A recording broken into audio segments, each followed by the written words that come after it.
जिले पेद्दापल्ली के नरसिम्हलुपल्ली मंडल में जुमेरात को बरखी शाख लगने से 6 भैंस हलाक हो गए। बताया जाता है कि शदीद बारिश की वजह से इलाके में 33 मेगावाट का एक बरखी तार गिर पड़ा था और ये भैंस चारा चरने के दौरान उन तारों की जद में आ गए। इन भैंसों की कीमत 2 लाख रुपए बताई जाती है। मकामी आवाम ने वजीर समाजी भलाई कपूला ईश्वर से भैंस के मालिक को हुकूमत से मुआवजा दिलाने की मांग की है।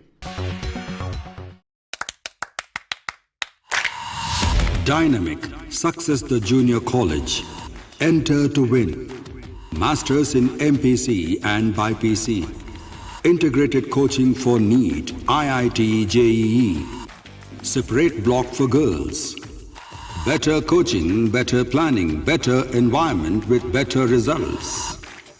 Opposite Madanapet Mandi, Saeedabad, Hyderabad. Phone 04029701124.